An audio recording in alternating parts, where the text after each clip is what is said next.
What's up YouTube, and in this video I'm going to be talking with you guys about the English Argumentive Essay, which is, are smartphones allowed? This is the topic of the Argumentive Essay I'm going to be talking with you guys today. Now, this is the first video of me sharing you guys the essays, the English essays. This is the first video I'm ever showing it to you guys. Now, this is what I've taken not long ago. I've started to do essays in the beginning of grade 10 a couple days ago, so I decided to put it to good use. Anyways, so let's get into this video. First off, we have the introduction. So are smartphones allowed at school? Yes or no? For me personally, yes, smartphones should be allowed. But for other people, unfortunately, they would say no, they aren't allowed. Which I probably know why, but I will tell you the reasons for this essay. You can see this is what smartphones in the school look like. You can see I decided to spice up the photos a bit. You can see on the top right you have the iPhone 5 in silver. On the bottom right you have the iPhone 5S in silver also. You can see in the middle this is where people get their smartphones taken away. You can see the iPhone 5 in there again. And you can see the HTC One, the HTC One M7 inside that little bucket. The cell phone jail. This is when people get their phones taken away because it's not allowed.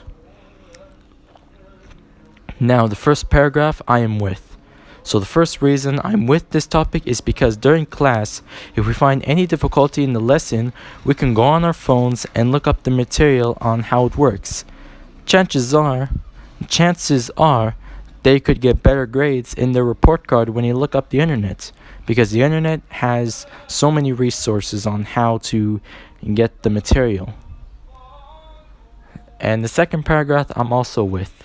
So the second reason I'm also with this topic is because if there's ever any emergencies, like for example, there's an issue at school or they need a ride home because the bus or the van problem, they can call their parents to come pick them up, or they can even call their parents for anything urgent. They can call them anything if anything going wrong or anything like that, they could just call them. So this is second reason I'm with this topic. You can see this is what it looks like when people use their phone for emergencies.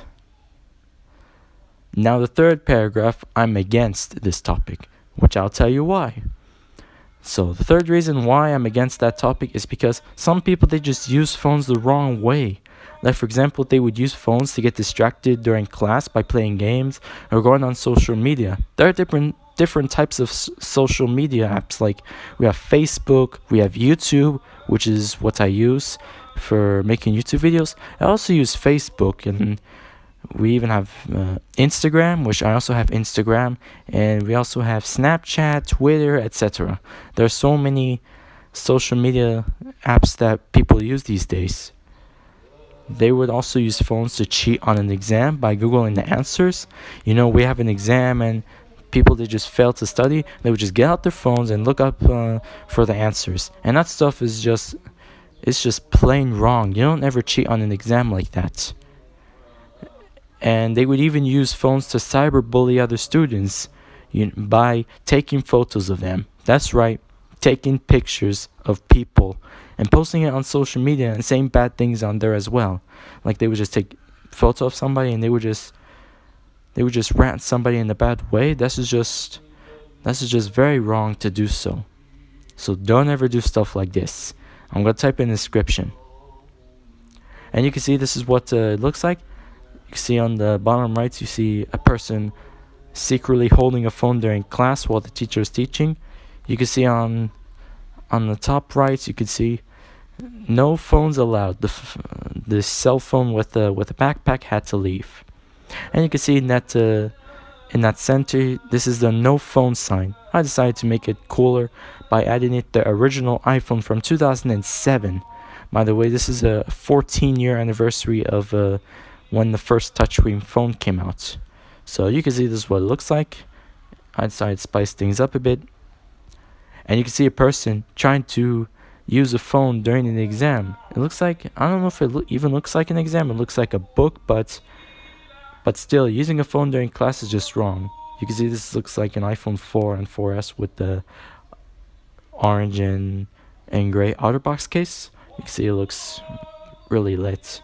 And you can see somebody in the exam looks like they're trying to Google the answers just like that. That is considered cheating, guys. Don't ever do stuff like this. So what can we do instead? Well, we have technology in school, like smartboards, laptops, and even computers. If we need to use technology in school, we could use tablets in class if we need to look up the further material about the lesson. Like for example, in high school, they have tablets in the class that they use, that the students use. Like I've taken a tour in the high school and I see students, they use iPads. They used to have the iPad mini, but now they upgrade and get a bigger iPad, the iPad Air, or the iPad Air 2, either way. This is what I've seen in school nowadays. Well, before coming here to Egypt, of course. So now I'm going to tell you my conclusion. For my conclusions, smartphones can be allowed in school, but they must be used the right way with learning the material, if not the tablets.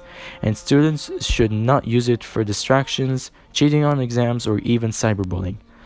Like, if people use their cell phones the right way, it's okay. We're good. But if they use it the wrong way, the teacher or the principal, they're gonna have to confiscate it. Either confiscate it for some time, or they confiscate it until one of the parents come to pick it up. That's it. The end. So that is it for this video. I hope you enjoyed this English argumentative essay. So I will try to make more essays in the future if possible. But that was me reading to you guys this English argumentative essay I've taken in school. So there you go. So if you like this video, please leave a like. That'd be great if you leave a like. And if you have any more questions or any more ideas on what essays I should make about, or any either argumentative or persuasive, let me know in the comment section below and I will try to make a video on that. Anyways guys, so thanks for watching this video and I will see you guys again in the next one. Peace.